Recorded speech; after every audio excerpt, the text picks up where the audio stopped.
você vai precisar compartilhar a tela? Preparou, né, alguma coisa Vou. de material? Eu preparei uma apresentaçãozinha pequenininha assim, né? Porque eu acho que o mais importante é a gente tentar tirar dúvidas. Mas para me nortear, assim, para a gente falar um pouquinho da história, eu preparei uma apresentação pequenininha.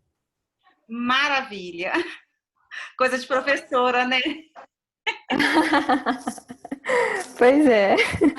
Mas assim, eu estava conversando aqui, aí depois se alguém também quiser fazer alguma pergunta no chat ou perguntar mesmo, ei Sisu, tudo bem? A Sisu já está dando uma boa noite para gente. Estou falando assim, né? No caso, como é um grupo de cuidadores familiares, né? Uhum. Um termo que a gente usa muito em inglês, cuidadores familiares, né? Que é a família que cuida do idoso, né? Que é o pai ou a sua mãe, a maioria mulheres. Então, pelo fato de ser cuidadores familiares, eu estava relatando que a minha mãe teve um ganho muito grande com essa questão de ter entrado para ela com o briófilo, né? Ela já está fazendo Ah, uso, já sim. até tem uns 2 anos que ela está fazendo Deve uso ser. de briófilo e contínuo, né? E eu lembro que você falou que é muito bom também para autistas, né? Sim, eu uso muito para autistas. Isso. E aí, você falou que usa para autistas e também eu tenho usado para. A minha mãe dorme com tropical. Então, Tropical é assim, muito bom. muito Tropical é bom. um conjunto, né, de passiflora, própolis. Ele é muito bom. Valeriana, Uhum. muito bom. E aí ela dorme com, assim, eu não uso neuroléptico nenhum com ela.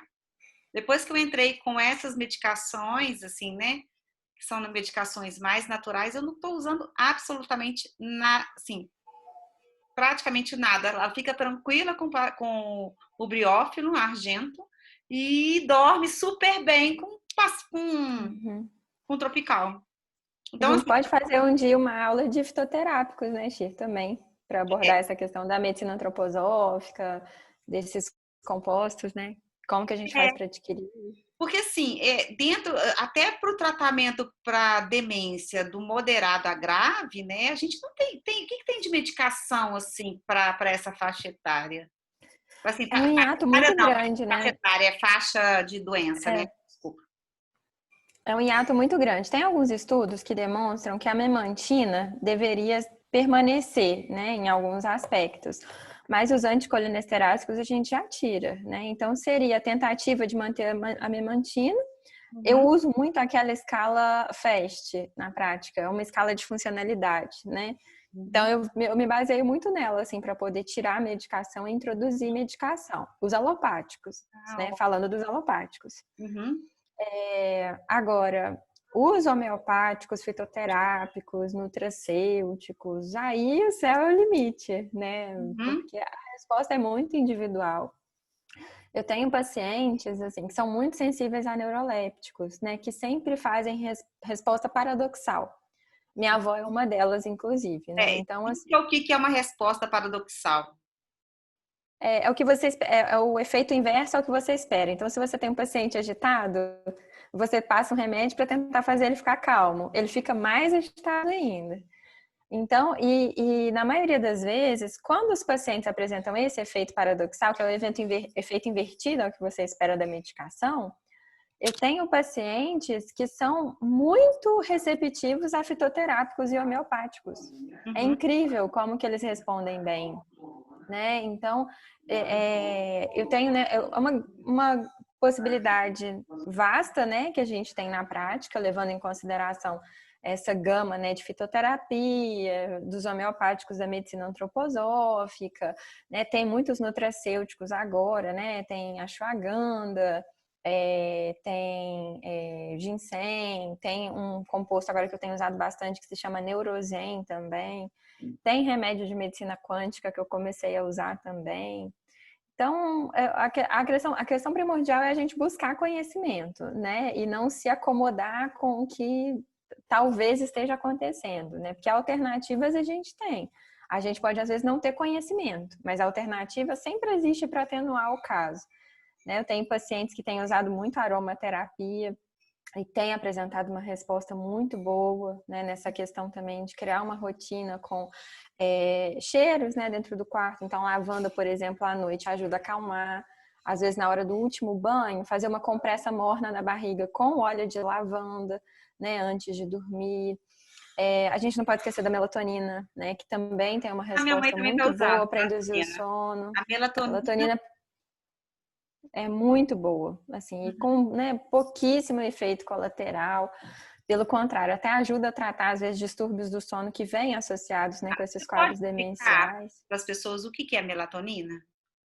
Sim, a melatonina é um hormônio do sono, né? Ela é produzida pela nossa glândula pineal e fica aqui na parte de trás do cérebro, se a gente fosse falar grosseiramente. E ela é produzida a partir de receptores da ausência de recepção de luz, né, dos nossos olhos, que a gente tem receptores de luz nos nossos olhos. Quando o dia vai anoitecendo, né, a gente tem luz hoje, mas a nossa história não tinha luz, né? Na pré-história, antigamente, até pouco tempo atrás, digamos assim, a gente não tinha receptores de luz. Então, anoiteceu, esses receptores vão ser atenuados e a nossa glândula pineal aqui atrás vai começar a falar, bom, eu preciso dormir. Quando ela recebe essa informação de que está escuro do lado de fora, ela começa a produzir a melatonina, que é o hormônio que se opõe ao nosso hormônio de ação, que é o cortisol, e é o hormônio que vai começar a dar aquele sono gostoso, né? Aquela sensação que você tem que estar na hora de começar a ir para a cama.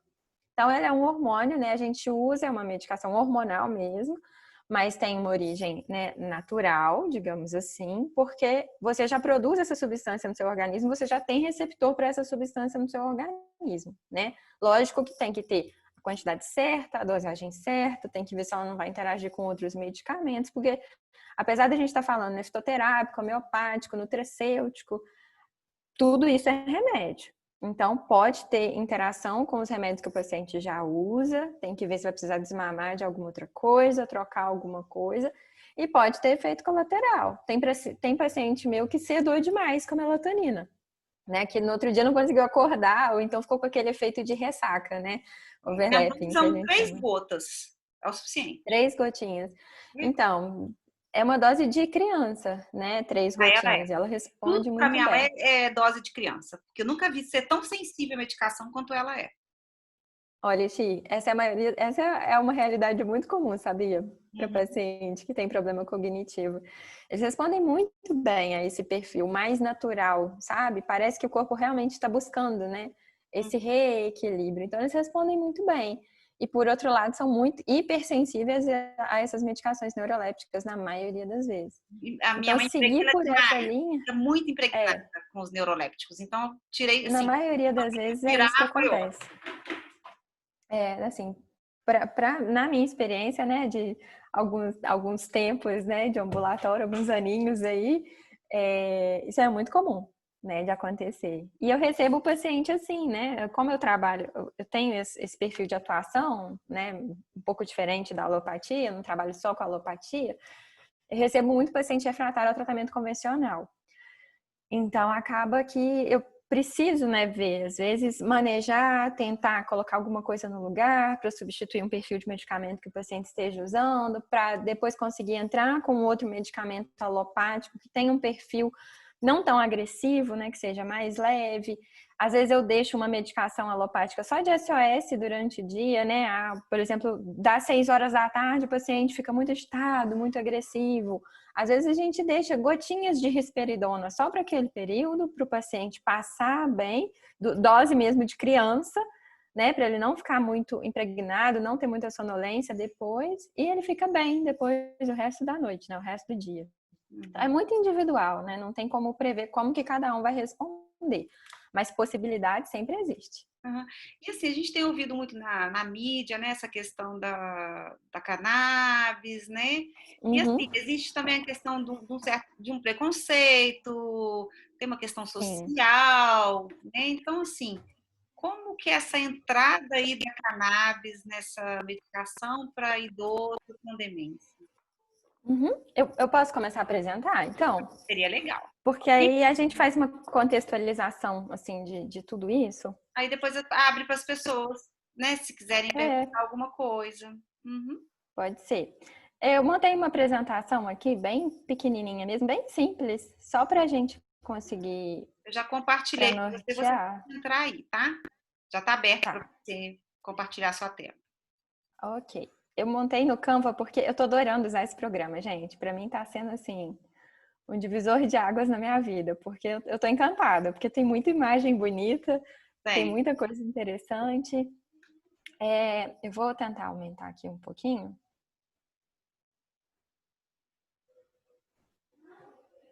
Pra gente conseguir. Epa, foi demais.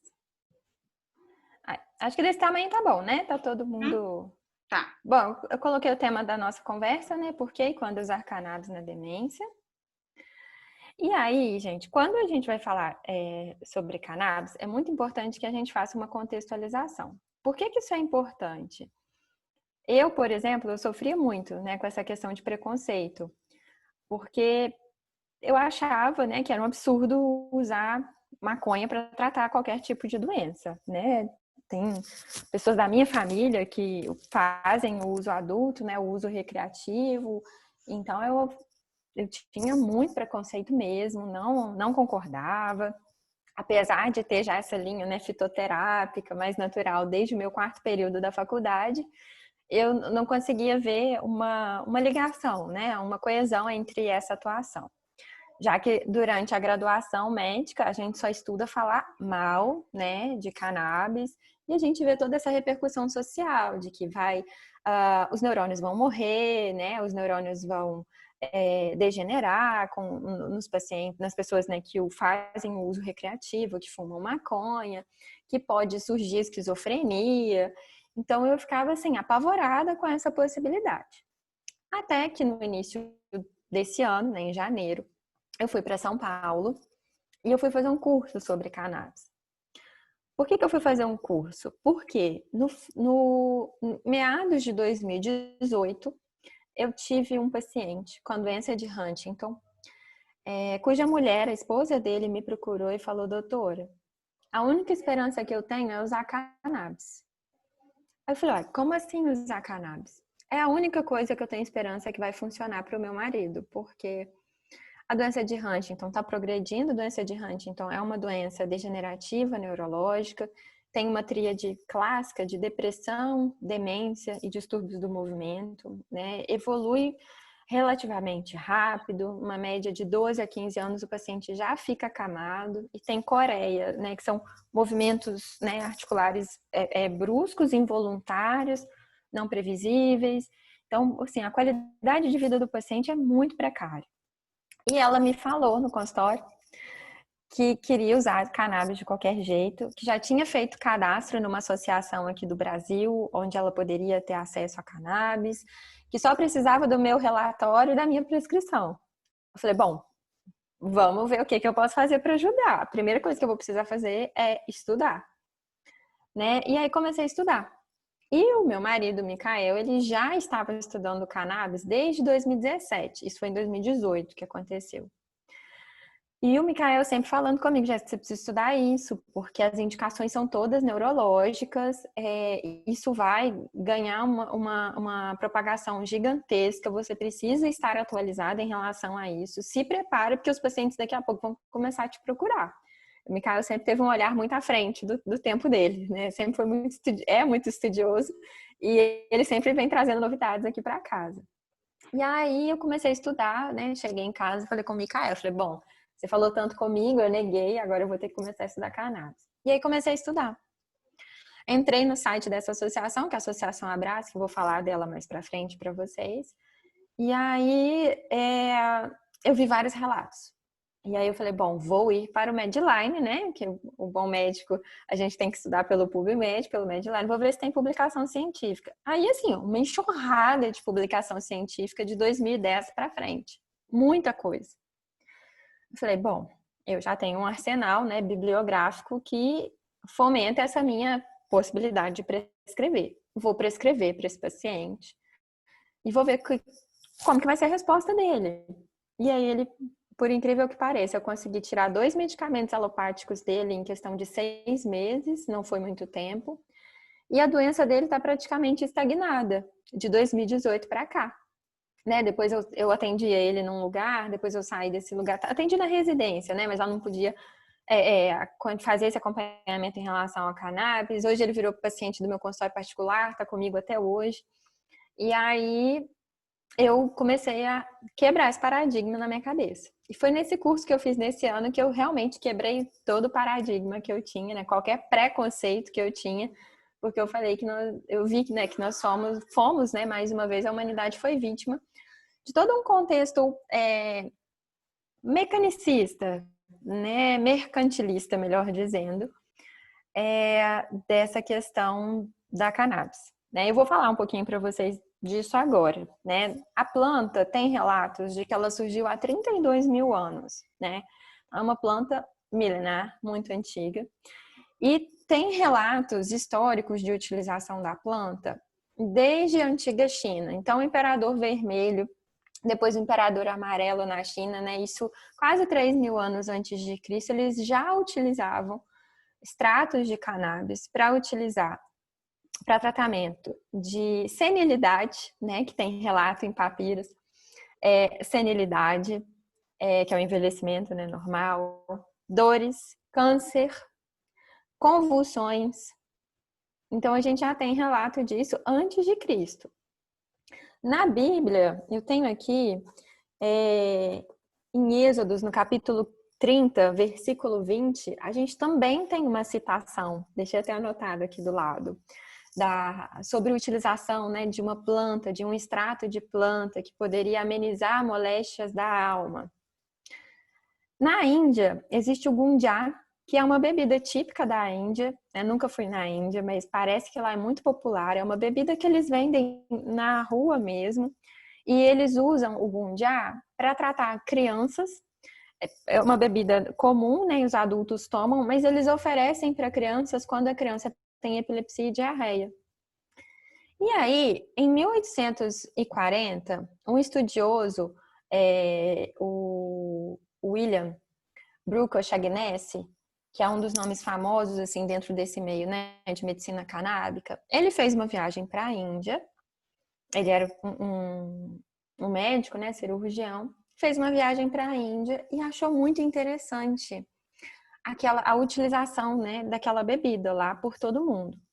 E aí, ele estudando mais, ele viu que o contexto, na verdade, era muito maior, que tinham algumas comunidades indianas que utilizavam o gunjá para hidrofobia, que acontece muito, né, nas questões de tétano, né, a pessoa que contrai tétano, ela, quando vê a água, né, ela faz um trismo muito grande, ela contrai a musculatura do corpo inteiro. Para a cólera, né, que tem um quadro diarreico assim profuso, para o tétano em si, convulsões infantis e delirium tremens. O delírio é uma condição psiquiátrica, né, onde o paciente que tem algum tipo de adição, principalmente adição a bebidas, né, se ele faz uma abstinência a essa bebida, se ele bebe muito e faz uma restrição à bebida, ele entra num quadro de delirium tremens, ele começa a delirar, ele vê objetos, vê animais, treme o corpo todo, tem febre, né, e é um quadro com risco de morte, inclusive. Aí, o William Shaughnessy, ele começou a estudar. Em 1843, ele publicou um artigo científico na revista inglesa médica, falando dos benefícios desse gunjá. Entre 1910 e 1930, o extrato de cannabis era o medicamento mais prescrito no mundo. Só que em 1937, um ministro norte-americano, né, um ministro dos Estados Unidos, ele tentou fazer uma taxação em cima das plantações de cannabis. Existiam várias plantações de cannabis no mundo, principalmente nos Estados Unidos e no Canadá. E a planta, né, a cannabis, ela é uma commodity. O que é isso? É uma planta na qual você consegue utilizar várias partes dela para fazer inúmeros tipos de insumos. Dá para fazer mais de 25 mil produtos, utilizando as fibras, as folhas, as flores, o extrato. Então, ela é uma planta que ela era utilizada até para fazer a estrutura dos barcos, né, das cruzadas, dos barcos dos descobridores. A gente tem relato disso, né? Ela é uma planta que ela a fibra dela é uma das fibras mais resistentes que existem. Então, fazer cestos, fazer arcabouços, fazer estruturas de barcos, estruturas vegetais, né? Ela tem uma rigidez muito grande, fazer cordas. Então, ela pode ser utilizada das mais diversas maneiras, até para fazer tecido mesmo. E aí, essa taxação, né, levou a uma diminuição expressiva da produção de cannabis. Então, uma planta que era disseminada, né, uma plantação disseminada, começou a sofrer uma restrição de plantação. E, logicamente, se eu tenho uma restrição de plantação, vai ter mais taxa em cima dela, na lei da oferta e da procura, vai ficar mais caro. Em 1963, 64, o Rafael Mechoulam, em Israel, ele começou a estudar essa planta. Ele pegou esses estudos antigos do William Chagness, teve muita curiosidade, né? Ele é um médico psiquiatra, ele é um pesquisador químico, trabalha muito nessa parte de psiquiatria, e ele conseguiu sintetizar o CBD e o THC, que são os dois principais canabinoides, né? As duas principais estruturas que a gente extrai dessa planta. E o que estava acontecendo no mundo nesse contexto, né, nessa transição de 1930 até 1963? A cannabis, ela foi publicada, né, nos Estados Unidos, na guia, né, de medicamentos, no guia de substâncias psicoativas, psicotrópicas, junto com a heroína. Então, essa tentativa de taxação da cannabis para o plantio também repercutiu na prática clínica. Muitos médicos prescreviam cannabis, né? Como eu falei, ela era um dos medicamentos mais prescritos no mundo.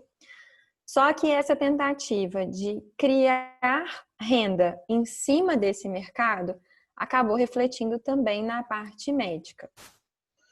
E aí, existiam alguns relatos de que pessoas que fumavam o extrato evoluíam com alterações de consciência, alterações de comportamento, e começou então a existir esse outro perfil, né, que é o perfil que a gente conhece.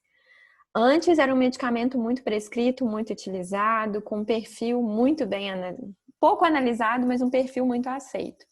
Depois dessa tentativa de mercantilização, de taxação, de ver os potenciais efeitos adversos para que isso pudesse gerar algum tipo de lucro, ela acabou, né, entrando para essa lista de substâncias psicoativas, psicotrópicas, junto com a heroína.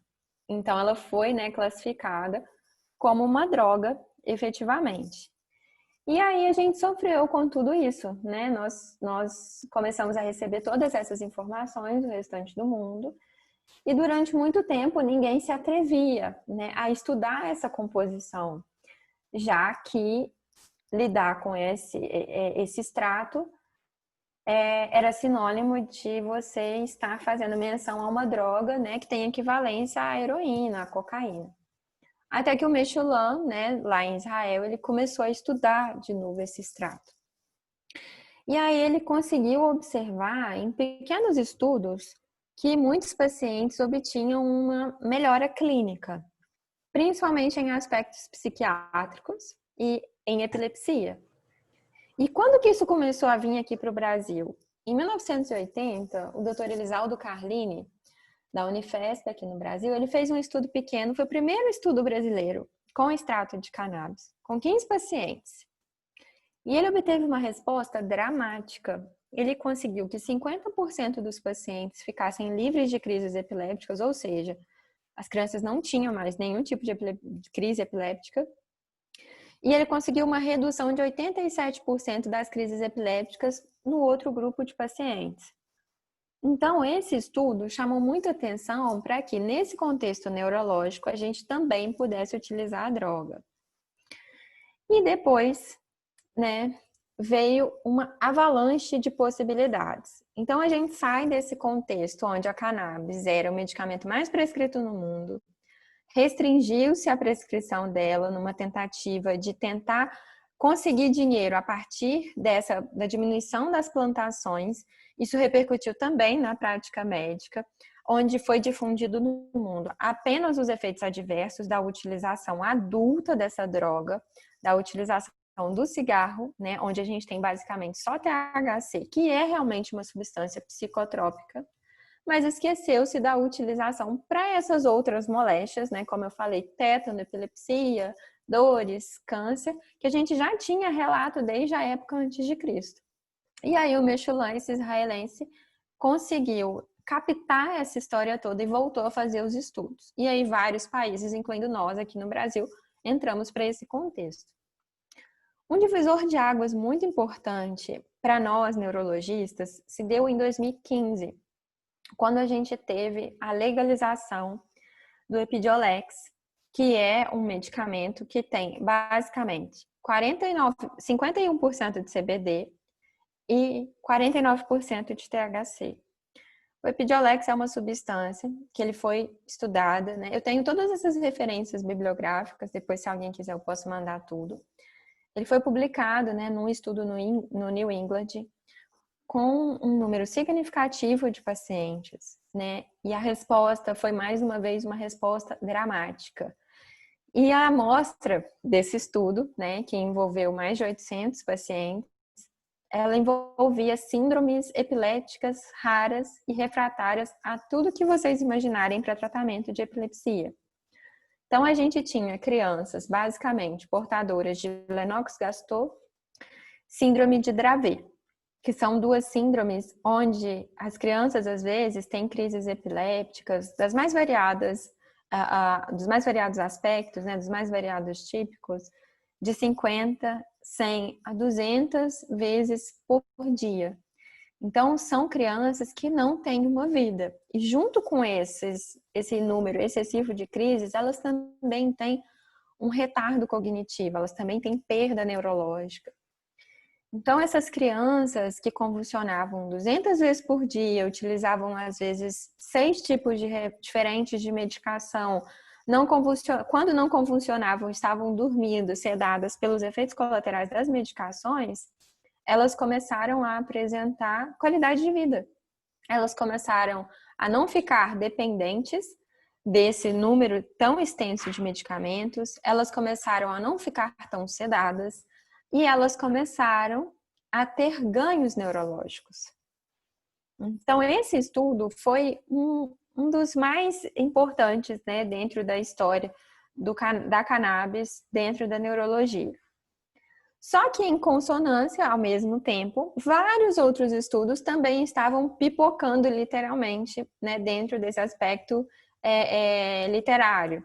A gente tinha estudo para demência, para Parkinson, para autismo, para Huntington, para dor neuropática, para dor oncológica, né? Hoje, um dos aspectos mais importantes de utilização da cannabis, do extrato, se dá dentro do aspecto oncológico, nos quais os guidelines hoje mundiais, né, já envolvem a utilização de cannabis em pacientes que têm dor refratária à utilização de opioides, dor refratária à utilização de morfina. Então, isso já tem regulamentação, a gente já tem, né, indicação formal para poder fazer esse tipo de utilização.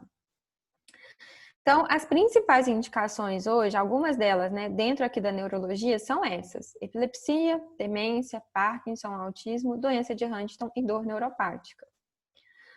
Mas o Rafael Mechoulam, esse ano eu assisti um congresso, né, onde ele deu uma palestra ao vivo, e ele falou que ainda iremos assistir a cannabis ganhando potencial, sobretudo para a ansiedade. Hoje a gente vive, né, ainda mais nesse contexto de pandemia, a gente vive uma pandemia também de ansiedade, de síndrome do pânico, de insônia. E muitas vezes outras doenças, elas acabam acontecendo em decorrência desse desequilíbrio emocional, né? A gente sabe que hipertensão tem relação com esse desequilíbrio emocional, diabetes, e também o surgimento de doenças autoimunes e doenças neurodegenerativas. Tem vários estudos, por exemplo, demonstrando a incidência de ansiedade, depressão em pacientes que têm esclerose múltipla, em pacientes que evoluem, né, no futuro com doença de Alzheimer. A gente não sabe até que ponto essa é uma manifestação prodrômica dos sintomas cognitivos, já acontecendo por conta dessa desregulação dos neurotransmissores, ou se essa ansiedade por si leva a essa desregulação dos neurotransmissores e essa desregulação pode ocasionar esses sintomas cognitivos no futuro. Então, essa parte neuropsiquiátrica hoje junto, né, com a dor oncológica, é a estrutura, né, básica de prescrição, né, de cannabis. Por que isso acontece? Por que o cannabis vai funcionar? A gente tem receptores canabinoides no nosso corpo inteiro, literalmente. Por quê? A gente tem dois tipos de receptores principais, o CB1 e o CB2. O CB1, ele é ativado principalmente pelo CBD. E o CB2, ele é ativado principalmente pelo THC. Esse receptor CB1, ele tem muito receptor no nosso sistema nervoso central. E olha só que interessante, ele tem receptor aqui, ó, no hipocampo. O hipocampo é a sede da nossa memória.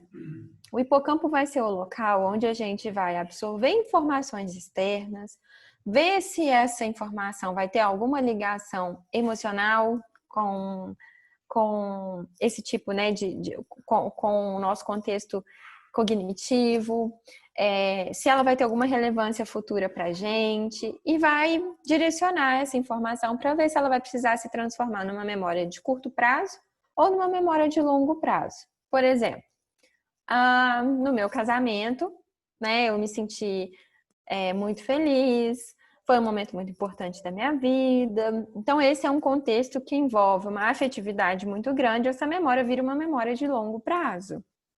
Mas se eu tenho uma aula de física, onde eu não consigo ver uma significância importante daquela matéria na minha vida, eu não consigo ver por que eu vou utilizar aquilo futuramente, eu posso decorar aquilo, né, de forma bem superficial para passar numa prova, por exemplo, e depois eu esquecer. Um exemplo prático disso é o que acontece quando a gente vai fazer prova de vestibular. A gente estuda uma enxurrada de matérias, várias coisas que não fazem muito nexo, que a gente não sabe como vai utilizar aquilo no futuro. Passou a prova 6 meses depois, se você precisar fazer a mesma prova, você já não lembra, às vezes, nem de 30% do conteúdo de determinadas matérias, nas quais você não tinha muita afinidade. Só que não para por aí. A gente também tem receptor na amígdala, que é uma das principais estruturas do sistema nervoso central, relacionadas, por exemplo, com medo, com simpatia, antipatia a determinadas circunstâncias. Gânglios da base, que são muito importantes para a questão dos distúrbios do movimento. Cerebelo, que também é importante na memória e no equilíbrio. O córtex, né, que é a capinha do cérebro, onde a gente vai ter a interpretação dos estímulos mais variados, né, do nosso meio. Hipotálamo, e a gente também tem receptor periférico, no útero, nos testículos, nos ovários, na próstata, no pâncreas. Uma coisa importante que acontece muito, né, nos pacientes que começam a usar cannabis é que muitas vezes os pacientes que são diabéticos, eles começam a melhorar da glicemia. Por quê? Como a gente tem muito receptor no pâncreas, a gente consegue buscar, né, muitas vezes um estímulo pancreático. Então, o pâncreas, muitas vezes, ele volta a produzir um pouco mais de insulina, ou você diminui a resistência periférica à insulina. Então, a gente tem que sempre ficar de olho, o que é uma coisa muito boa, porque a gente consegue desmamar, muitas vezes, ou fazer, né, uma redução da quantidade de insulina que o paciente toma, da quantidade de hipoglicemia antioral que o paciente toma. Por outro lado, a gente também tem os receptores CB2. Os receptores CB2, eles ficam mais ativos aqui no nosso sistema imune, né? Então, nossas células de defesa, que podem estar funcionando bem ou podem estar funcionando demais numa doença autoimune, por exemplo, como lúpus, artrite reumatoide, que são doenças, né, síndrome de Sjögren, que são doenças autoimunes sistêmicas, elas têm essa desregulação do sistema imune, então a cannabis também tem tido indicação nesse contexto de doença autoimune. Por quê? Ela consegue fazer uma imunomodulação, tira de onde está em excesso e coloca onde ela precisa atuar efetivamente. Células neoplásicas, tem alguns estudos agora saindo, né, demonstrando redução do tamanho de células tumorais em pessoas que usam extrato de cannabis. Tecido conjuntivo, então, por exemplo, a matriz óssea, né, a gente já tem alguns estudos demonstrando que a cannabis ela tem um potencial osteoblástico. Então, já tem alguns estudos demonstrando potencial de utilização, por exemplo, em pessoas que têm osteoporose. Como ela age no tecido conjuntivo, ela melhora a matriz conjuntiva. A gente também tem alguns estudos em pacientes com artrose. E ela age também em terminações nervosas periféricas. Então, pacientes, por exemplo, que têm uma neuropatia, seja uma neuropatia diabética, né, que é uma das mais comuns, uma neuropatia traumática, uma neuropatia autoimune, a gente também pode ter algum tipo de ganho porque ela estimula essas terminações nervosas periféricas. E por que a gente pode usar um extrato de uma planta e ela vai ativar esses receptores? Por que a gente tem esses receptores no nosso corpo? Porque a gente tem dentro de nós um sistema endocannabinoide. Existem substâncias que são produzidas no nosso corpo que são semelhantes às substâncias da planta. Por isso que quando a gente toma a planta, ela vai atuar no nosso corpo, porque já existem locais propícios a receber essa medicação. Essas substâncias que nós já temos no corpo são a anandamida e a 2-AG. As duas principais, né, falando bem simples, mas não são só essas, né? A gente já tem mais de 20 substâncias endocannabinoides descritas aí que a gente também produz. Uma das hipóteses para o surgimento de várias doenças, sejam doenças autoimunes, neurodegenerativas e até câncer, é que a gente perca a fisiologia de funcionamento desse nosso sistema endocannabinoide, que pelo que as evidências vêm mostrado, pode funcionar como um grande maestro dos outros sistemas do nosso corpo, até por conta dessa alta densidade de receptores que nós temos globalmente. E essa perda da fisiologia, né, dos nossos sistemas poderia levar a uma desregulação da produção da anandamida, que é uma substância que funciona trazendo bem-estar para o nosso corpo, né? Ananda significa bem-estar, significa tranquilidade, por isso que ela recebeu esse nome. E parece que essa oscilação da produção da anandamida, do 2-AG, leva a uma desregulação desses receptores globais, e essa alteração dos receptores promove a ativação de outros receptores celulares, fluxo de outros neurotransmissores, principalmente no sistema nervoso central, e esse fluxo alterado pode ocasionar o surgimento de algumas doenças. Por exemplo, o Alzheimer, o Parkinson, Huntington, diversos tipos de tumores, doenças autoimunes. Então, o que a gente está observando, né, através dos estudos que estão sendo feitos, é que talvez esse sistema endocannabinoide, quando alterado, possa levar à gênese de várias doenças, né, que a gente tem aí no nosso cotidiano.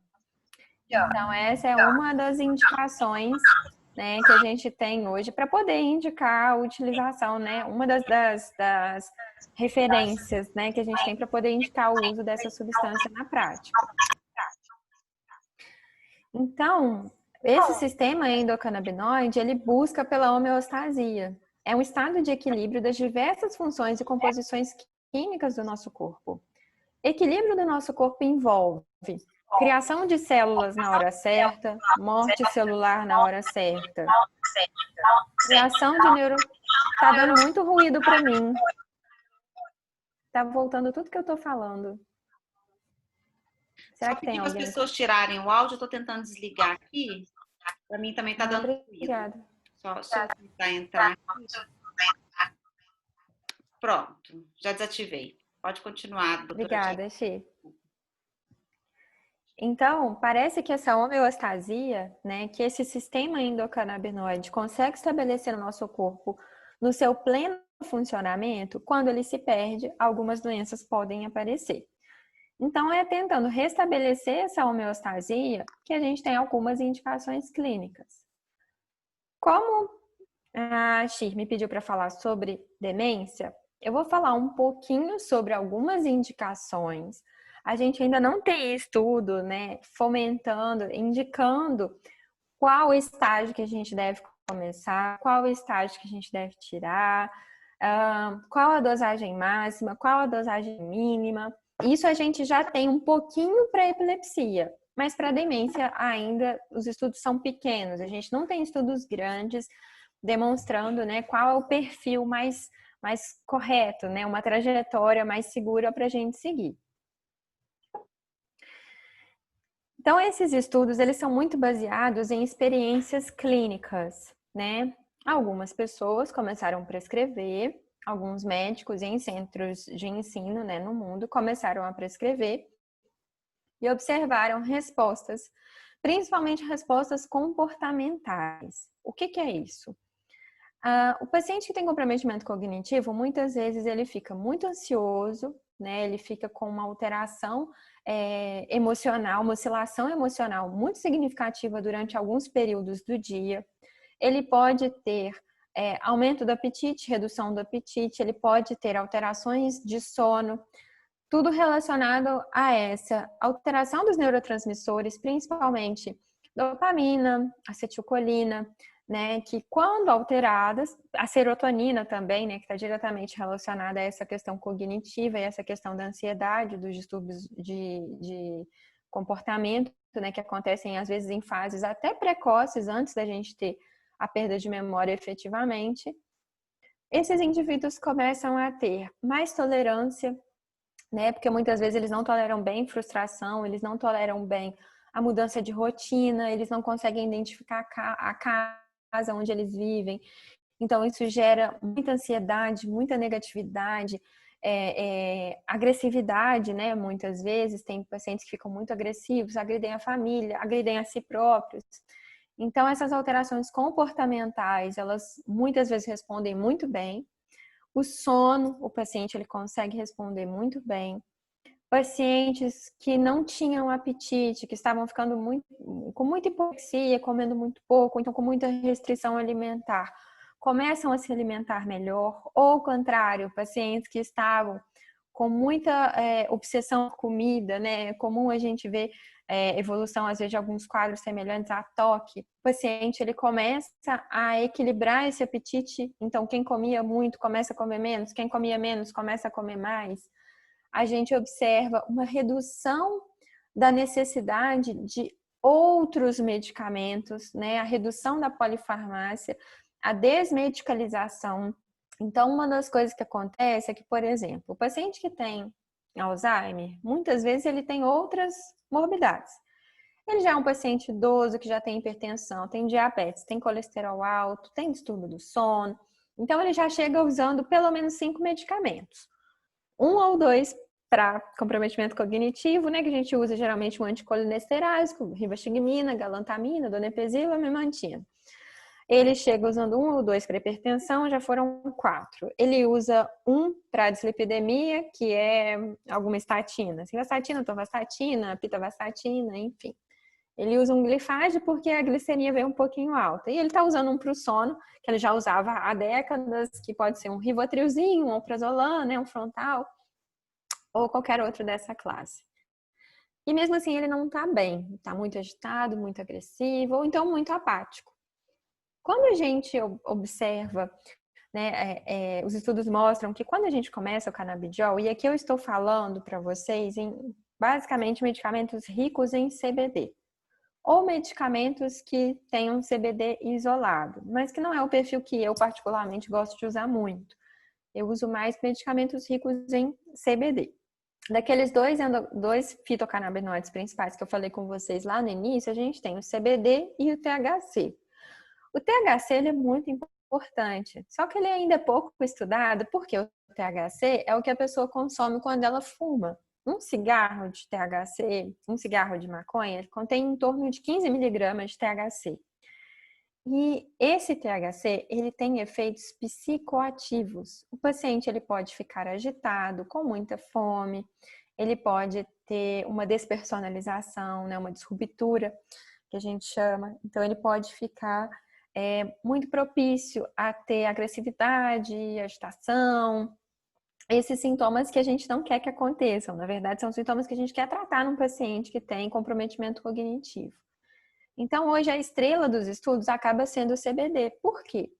O CBD, ao contrário do THC, ele tem um potencial de ser relaxante, indutor do sono, anti-inflamatório, modulador de vários desses neurotransmissores. Ele interage também com os receptores de serotonina, né, com os neurônios que produzem a serotonina. Como ele tem muito receptor CB1 no sistema límbico, que envolve ali o hipocampo, a amígdala, essa região mais central do cérebro relacionada com a nossa afetividade, a gente observa muito que existe um aumento da serotonina. Então, o paciente ele fica mais tranquilo. E aí, olha só que interessante. Você tem uma redução da hipertensão, você tem uma melhora da produção de insulina, porque também tem receptor no pâncreas, você tem uma melhor indução do sono, porque ele também induz o sono, ele também é relaxante muscular. E aí você vai observando que você diminui a prescrição desse paciente por um medicamento, igual eu falei com vocês que aconteceu lá no estudo do Epidiolex, né, que as crianças às vezes usavam 6 classes medicamentosas e elas começam a usar só o canabidiol para controlar as crises, mas nem tudo é festa, né? Eu tô falando aqui só coisa boa, mas e a interação com esses medicamentos que o paciente já usa? Aí é que vem a parte da gente não utilizar por conta própria, né? Existem várias ONGs no Brasil onde você pode comprar o óleo, né, de cannabis, onde você não sabe a concentração de THC, você não sabe a concentração de CBD, mas você não precisa de receita médica. São pessoas que muitas vezes produzem em casa, têm licença para produzir em casa, porque muitas vezes tem um familiar que precisa do óleo da cannabis. Até isso está acontecendo muito com crianças que são epilépticas, em que os pais não têm condição de manter a compra do medicamento, eles têm autorização para fazer a medicação em casa, fazer a extração do óleo em casa. E aí essas pessoas acabam que a produção, né, ela não é só para criança, muitas pessoas vendem esses óleos. E isso é perigoso, por quê? É um óleo artesanal. Você nunca vai ter a concentração precisa que existe ali dos terpenos, dos fitocannabinoides, do THC, do CBD. Um frasquinho nunca vai ser igual ao outro. Você tem, às vezes, a extração feita em óleo de soja, que é um óleo transgênico. Então, você tem envolvimento de outros compostos na qualidade envolvendo esse medicamento, né? O que a gente precisa, muitas vezes, fazer, né? A gente sempre precisa ver se existe um potencial de interação com outros medicamentos, principalmente aqui falando de benzodiazepínicos, né?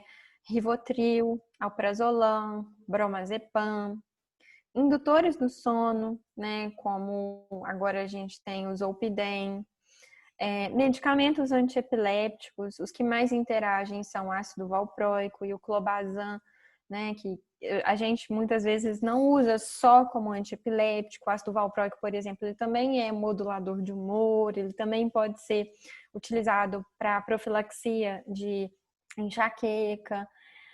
Anticoagulantes, né? A gente já tem estudos mostrando que os óleos ricos em CBD podem interferir na meia-vida de anticoagulantes. Então, quem usa, por exemplo, Marevan, dabigatrana, rivaroxabana, né? O Eliquis, todos esses medicamentos, eles precisam ser bem analisados, o paciente precisa estar com um quadro de base bem tolerado para que a gente entre com cannabis. E como que a gente entra, né, com essa medicação? O ideal é fazer uma escolha bem minuciosa, né? Escolher óleos que tenham qualidade, que tenham registro. Aqui no Brasil a gente tem isso com 2 possibilidades, né? Tem o óleo da Abrace e tem o óleo da Amami. O da Abrace ele já é produzido desde 2013. A Abrace é uma associação de João Pessoa, na Paraíba, que tem uma vasta produção de cannabis. Eles têm óleos ricos em CBD, óleos ricos em THC e óleos 50-50%, que são ricos em CBD e em THC. O paciente faz um cadastro na associação, precisa ter receita médica, precisa ter declaração médica que justifique a prescrição, e aí o paciente adquire o óleo. Mas hoje, uma das coisas mais importantes que a gente tem aqui no Brasil é que desde 2011, o paciente tem liberação da Anvisa para fazer importação para uso terapêutico. E agora, de janeiro de 2020 para cá, a gente teve uma nova RDC que fez o processo ficar muito mais simples. Para fazer a importação, o paciente precisa só da prescrição médica. Ele não precisa mais de declaração, termo de consentimento, porque até ano passado era muito burocrático fazer essa prescrição. Agora não, ficou muito simples. Você faz uma receita médica, a Anvisa, que demorava 3 meses para autorizar, tem demorado às vezes 24 horas só para autorizar. E com isso, a aquisição da medicação ela se tornou muito mais simples. Tem paciente que recebe a medicação em 10 dias em casa, né? Desde o momento da consulta até a compra do medicamento e a medicação está em casa para ele começar a utilizar. Então, o contexto, né, de prescrição, interação medicamentosa, desmame de outros medicamentos alopáticos e a resposta clínica são pilares muito individuais. Não existe padronização.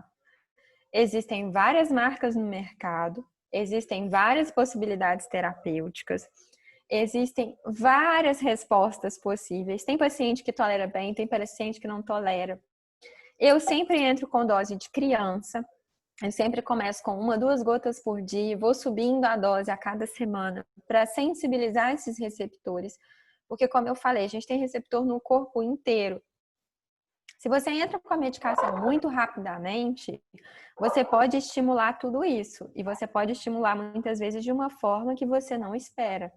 Então, o paciente pode ficar muito sonolento, o paciente pode ter muita hipotensão, muita diarreia, pode ter náusea, pode ter vômito, pode ter hipoglicemia, né? Você pode ter aumento ou diminuição da meia-vida dos outros medicamentos que ele já está utilizando, porque o canabidiol ele tem metabolização hepática e várias dessas medicações que a gente usa, principalmente para distúrbios comportamentais, né? Risperidona, quetiapina, olanzapina, clozapina, também tem metabolização hepática. Então, os neurolépticos também são uma classe que a gente precisa ter muita parcimônia para poder utilizar. Então, assim, esse é o básico, né? Não é milagre, não é, eu sempre explico isso, né? Na minha consulta, eu sempre falo isso com os pacientes. A gente tem que sempre alinhar muito bem as expectativas, porque é um tratamento como qualquer outro, né? Uma dipirona que a gente toma pode ser boa para mim, pode ser péssima para outra pessoa. O paracetamol pode ser péssimo para mim, pode ser excelente para outra pessoa. O canabidiol pode ser muito bom para mim, mas pode ser péssimo para outra. Mas pode ser uma marca. Pode ser que a outra marca, que é outra cepa, que é outra produção, seja excelente. Pode ser que o canabidiol que é feito aqui no Brasil não gere resposta. Pode ser que o importado gere uma resposta excelente. Da mesma forma, também pode acontecer que o importado não responda e o nacional responda muito bem, né? Tudo isso é uma análise individual, né? Então, não existe ainda padronização de quando começar, com que dose começar, como subir a dose, né? O que a gente faz é começar devagar e subir muito devagar, né? E tentar sempre manter a menor dose possível tolerada e que gere resposta clínica para o paciente. E a gente sempre precisa pensar que esse perfil de paciente é um paciente, na imensa maioria das vezes, polimedicado, e você pode proporcionar uma interação com essas medicações que o paciente já usa, né, aumentando ou diminuindo meia-vida, aumentando efeitos colaterais. Então, é um tratamento muito delicado. A gente precisa ter muita cautela, muita paciência, explicar, ter uma conversa muito franca com a família, né, e demonstrar a importância de alguém que esteja realmente disponível para observar todos esses fatores, né, com possibilidade de melhora ou de piora. Né? Não é 100% de certeza que vai melhorar, não é 100% de certeza que vai ter algum ganho neurológico, nem que vai parar a evolução da doença, ou muito menos que venha a ter cura. né? Não é esse o objetivo do uso da cannabis, né? O objetivo principal é nessa questão de comportamento, de modulação de comportamento e de reduzir essa polifarmácia. Então, a gente precisa ter sempre algum profissional que seja capacitado e a família tem que ser muito ativa. Não pode ser uma família passiva que receba as medicações e fique tranquila em administrar aquelas medicações para o paciente em determinado momento, né? Lembrando que isso tudo muitas vezes envolve, né, uma reabilitação cognitiva bem feita, né? A família que consegue abraçar mesmo a causa, porque não é um tipo de tratamento passivo, é um tratamento muito ativo. A gente tem que ficar muito antenado em relação a qualquer mudança que o paciente possa apresentar. E envolve muita mudança de dose de remédio, retirada. Então, isso tudo tem que ser feito com a ajuda da família, em contato direto, né, com o médico que seja prescritor. Bom, gente, eu tentei resumir, né? Queria agradecer vocês, agradecer a Chile o convite. Daria para falar uma semana direta de cannabis, tem muita coisa, né, que precisa ser falada. Mas aí eu quero, né, escutar vocês, ver se vocês têm alguma dúvida, ver se era isso mesmo que vocês esperavam, se tem alguma coisa que ficou ainda em aberto. Obrigada.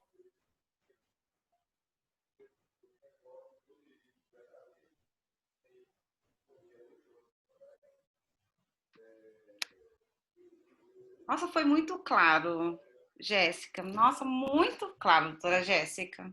Muito, muito claro. Obrigada, Gi. Pode falar, Jéssica.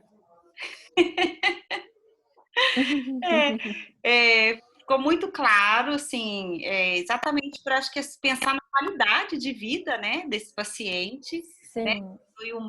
né, diminuir a medicação, melhorar a questão comportamental, porque, assim, quando a gente percebe isso na gente, né, quando tem alguma coisa que a gente fica mais agitado, né, isso é ruim para o paciente, ficar agressivo, né? E assim, poder estar melhor. Nossa, assim, entendi um monte de coisa, assim, fiz um monte de links na minha cabeça agora. Deixa eu ver se tem alguma pergunta aqui para alguém. Eu acho que não tem nenhuma pergunta, não, mas assim, adorei sua aula. Alguém quer perguntar alguma coisa, tirar alguma dúvida? Tem uma turminha boa aí participando. Então, gente, ó, esse é o Silencioso momento. hoje. Pode abrir o áudio, gente, quem quiser, né, para poder perguntar alguma coisa. Tá todo mundo bem silencioso. Mas para mim ficou muito claro. E eu acho que é interessante a gente pensar mesmo nessa questão de poder ter um tratamento, né, com mais qualidade, porque essa polifarmácia mesmo é complicado para o idoso, É, né? muito. Um efeito em cascata, né? Começa com um efeito colateral daquele, já traz mais outro, aí o efeito colateral daquele outro já traz outro. E aí, quando a gente vê, tem 10 remédios, né, ao longo do dia, fora o omeprazol, que todo mundo toma, né, que vai piorar mais ainda a situação toda. E assim, gente, a avaliação ela tem que ser global, né? Não adianta. Por isso que essa questão cognitiva envolve um rastreio, né, Chi, que a gente tem que fazer, né? Um rastreio dessas pseudodemências, né? O rastreio dessa questão da depressão do idoso, né? Assim, não adianta tratar tudo isso e esquecer, por exemplo, de dosar ferro no paciente, de dosar vitamina B12, né? Que a gente sabe que tem implicação na cognição direta, né? Como eu falo com os meus pacientes, não adianta você ter uma Ferrari na garagem se você não tem gasolina para ela andar. Não adianta estar tudo bonitinho, você achar que vai resolver o problema da gasolina trocando o óleo, porque ela não precisa trocar o óleo. Então, a cannabis aí seria, por exemplo, trocar o óleo. Não adianta dar cannabis se você não tem o substrato mínimo, né? Que é cuidado, lógico, né? Entender a situação. Por isso que esses grupos, né, são fundamentais para que a gente consiga entender o contexto social, né, no qual o paciente se insere.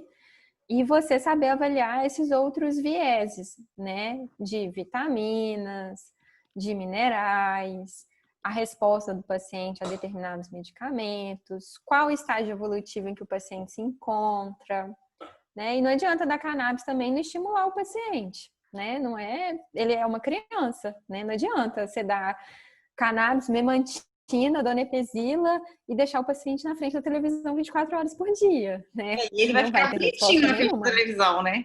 Ele vai Aí ficar daqui a pouco tá com bonitinho. dificuldade de marcha, dificuldade de fala, né? Todos esses Exatamente. é, E aí a a família Maria, volta falando que não teve resposta. é, a Maria Elisa falou, né? Agradeceu. A gente está gravando, a Denise perguntou agora, e a Sizui perguntou sobre os óleos essenciais do Terra. Pode contribuir também? Você conhece? Óleos? Conheço, O que é óleos essenciais do Terra? conheço. São óleos essenciais. Eu tenho até alguns em casa, assim, a gente aqui em casa já usava bastante óleo essencial. Eu gosto muito do lavanda, lavanda Aromaterapia é óleo essencial? é óleo essencial. Do Terra, É ótimo. o do Terra é só uma marca, Xi. Então, assim, como você tem bioessência, né? Você tem a do Terra também, que é uma das marcas que você pode utilizar. Tem óleo essencial para tudo, né? Tem óleo essencial para apetite, para diminuir apetite, para acalmar, para agitar. E também é uma resposta Então, individual, né? muito individual. Eu não prescrevo, porque primeiro que eu não tenho formação em aromaterapia, né? Então, assim, é um mundo à parte. Agora, gente, o que faz muita diferença, a gente usa muito óleo essencial na medicina antroposófica para fazer compressa. Então, por exemplo, nessa questão da agitação, eu já sabia que usar óleo de lavanda traria muito benefício.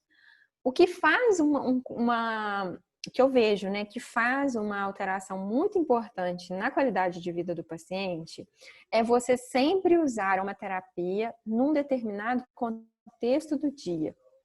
A nossa memória olfativa, ela é muito importante, né? Ela remete muitas coisas no nosso cotidiano.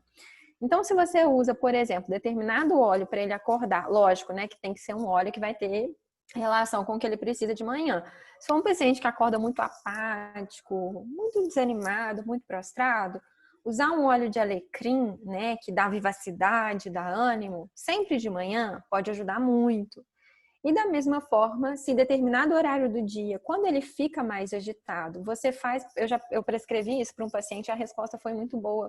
Eu prescrevi um escaldapé para o meu paciente. Na medicina antroposófica, a gente usa muito escaldapé, tem muita coisa assim, né? De terapia externa, que a gente chama. E o escaldapé funciona muito bem para idoso, eles respondem muito bem. Eu pedi para a família fazer um escaldapé com água morna e 3 gotinhas de lavanda, sempre às 5 horas da tarde, porque às 18 horas ele ficava muito agitado. E a resposta dele foi muito boa, né? Por quê? Primeiro porque cria rotina, segundo porque cria vínculo com a família, né? Você tem alguém que está cuidando dele e o paciente sente isso, né? E fazer um escaldapé é uma delícia. Quem que não quer uma aguinha morna nas pernas, né? No final do dia? É maravilhoso. E ainda você tem o benefício da aromaterapia, porque a lavanda vai ser relaxante muscular, então a circulação na perna vai melhorar, já que ela está na água morna. E ainda tem o cheiro, né? Ele está sentindo aquele cheiro, né, que promove acolhimento, tranquilidade, estímulo E que faz parte da sono. rotina, né? E que faz parte da rotina. Porque o paciente, a gente começa a se condicionar, né? Gente, um animal é condicionado. Imagina o ser humano se não vai ser, né? É a mesma coisa para um bebê. E a Né? rotina Você condiciona o bebê. é essencial. É fundamental. Então, doutora Jéssica querida, quero agradecer sua presença aqui hoje, né? Nossa, fiquei super feliz. E que a gente já passou um pouquinho do nosso tempo aqui, que normalmente a gente usa de 1 hora, que a gente acabou atrasando um pouquinho, mas estamos Desculpa. aí, né? Tranquilo. E quero agradecer também a presença de todos, tá? E vou gravar e a gente vai disponibilizar, tá bom? Tá gravado. Obrigada, gente. Obrigada, Chiro, o convite. Nossa, querida, eu que agradeço, assim, super clareou tudo. Depois eu quero até depois fazer algumas anotações também, que eu não tive chance de fazer aqui. Vou rever a sua aula também, foi super rica. Muito obrigada. Obrigada, Baseada gente. em evidência, né? Em estudos, em artigos científicos, que é o mais importante. Tem sim, tem muito artigo. Depois, se alguém tiver interesse, eu posso mandar, tá? Os artigos. Não coloquei aqui porque achei que não cabia. Ô, Jéssica. Não coloquei o contato aqui, Não, mas eu vou colocar aqui para você. vocês. Ó, eu vou colocar meu e-mail.